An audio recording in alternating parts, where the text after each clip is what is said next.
Questo cellulare che state vedendo è attualmente sul mercato il miglior smartphone come rapporto qualità-prezzo sotto ai 100 euro. È l'Ulefone 14 Note e costa solamente 97 euro. Con questo modello Ulefone ha fatto un ulteriore passo in avanti rispetto al vecchio 13 Note, diminuendo il peso di 10 grammi, rendendolo ancora più sottile di 1 mm e aggiornando il sistema operativo da Android 11 ad Android 12. Prima di partire con la recensione, vi ricordo che se siete interessati a questo bellissimo Ulefone 14 Note troverete l'offerta di Amazon e anche tutta la scheda tecnica nella descrizione di questo video. E sempre in descrizione troverete anche il canale dove ogni giorno pubblichiamo le migliori offerte di Amazon di cellulari, tablet e computer. Vi basterà scaricare l'applicazione Telegram e così inizierete a risparmiare sui vostri prossimi acquisti online. Mi raccomando, entrate, è gratis. Sigla e partiamo con l'unboxing.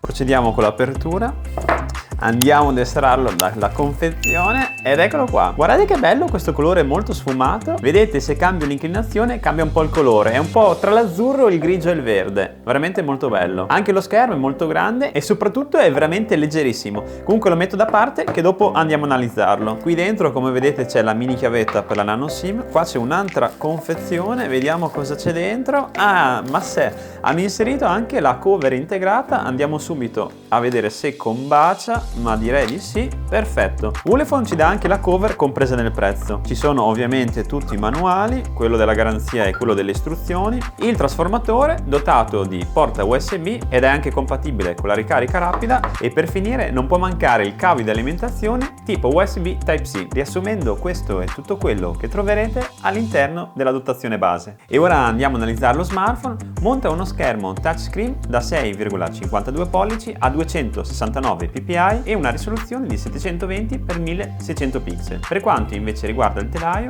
nella parte sinistra troviamo il regolatore del volume, più e meno, e il tasto di accensione e di spegnimento.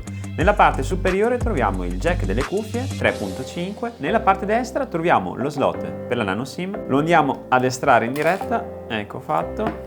Può tenere in contemporanea nano SIM 1, nano SIM 2 e addirittura una micro SD fino a 256 GB. Nella parte inferiore troviamo il microfono, lo slot Type-C di ricarica e lo speaker.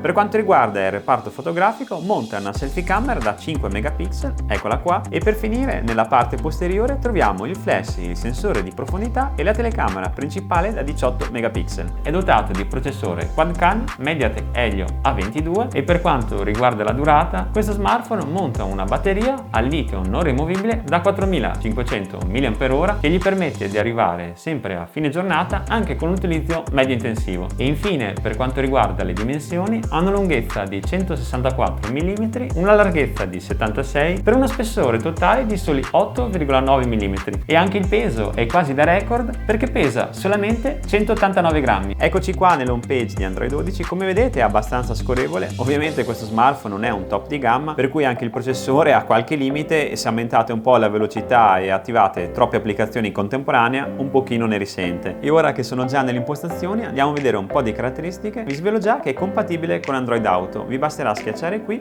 connettere col vostro mezzo se è disponibile con l'applicazione Android Auto e così potrete fare chiamate, leggere messaggi e tutte le funzioni direttamente dalla vostra auto. Per quanto riguarda la barra di navigazione, questo smartphone vi dà la possibilità di scegliere tra entrambe le modalità, quella swipe che è la modalità che viene attivata di default, oppure tornare alla vecchia modalità cliccando tasto virtuale e vi appariranno i tre tastini orizzontali, quadrato, cerchio e triangolo, per cui sta a voi a scegliere quale delle due preferite. Nel mio caso io utilizzo quasi sempre la modalità swipe, ormai mi sono abituato così, per cui adesso lo rimetto nella modalità precedente. Per quanto riguarda la sicurezza, purtroppo vi avviso che in questo smartphone non è presente il sensore di impronta digitale, tuttavia hanno messo gli altri due classici sistemi di sblocco, ossia lo sblocco PIN inserendo il codice numerico ma anche lo sblocco facciale, e l'ho provato e devo dire che funziona abbastanza bene. Altra modalità molto bella di questo smartphone è la modalità tra virgolette anziani. Come vedete la schermata è molto semplificata, adatta per quelle persone che non sono molto pratiche nell'utilizzo degli smartphone. Ci sono le 6 categorie principali: foto, contatti, Play Store, orologio, calendario, impostazioni, e in più avendo questi caratteri così grandi è anche perfetto per gente che fa fatica a vedere da vicino. Per uscire da questa modalità vi basterà andare su impostazioni e fare esci dal desktop e lui tornerà in automatico nell'home page principale. Detto questo, adesso andremo a testare insieme la potenza dello speaker di questo Ulefone 14 Note. Per fare ciò andiamo su YouTube, ho già selezionato la canzone, adesso la faccio partire e aumenterò al massimo il volume. Sentite?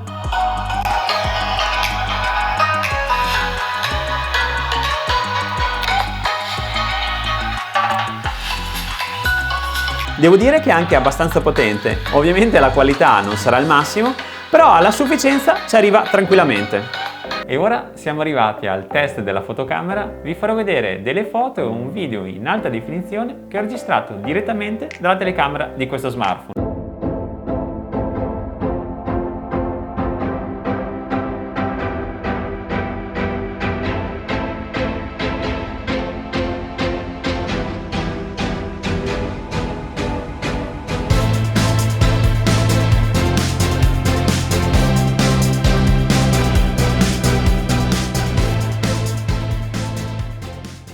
Come avete visto dagli scatti, le foto sono venute incredibilmente belle, la luce è molto naturale e questo mi ha veramente stupito, perché ricordiamoci che questa telecamera appartiene a uno smartphone che costa meno di 100 euro, per cui anche paragonandolo ad altri cellulari di fascia economica è veramente difficilissimo, se non impossibile, ottenere degli scatti migliori di questi. Ho testato questo Mediatek Helio A22 con svariati giochi 3D come Modern e anche Need for Speed e devo dire che se l'è cavata abbastanza bene, i caricamenti sono leggermente lenti e alla lunga tende un pochino a scaldare. Se ogni tanto lo utilizzerete anche per giocare, a meno che scarichiate i giochi più pesanti in circolazione, potrete rilassarvi giocando tranquillamente senza troppi patemi. Riassumendo, se state cercando uno smartphone di fascia economica da utilizzare principalmente per i social e la navigazione, che abbia una buona fotocamera, che pesi pochissimo e che costi meno di 100 euro, allora questo Ulefone 14 Note è il cellulare che fa per voi. E mi raccomando, se volete essere sempre aggiornati ai nuovi prodotti di tecnologia, lasciate un like e iscrivetevi al canale, è gratuito e così sarete sempre aggiornati alle mie nuove pubblicazioni. Vi ringrazio tantissimo di essere arrivati fino qui, vi saluto e vi do appuntamento al prossimo video. Ciao!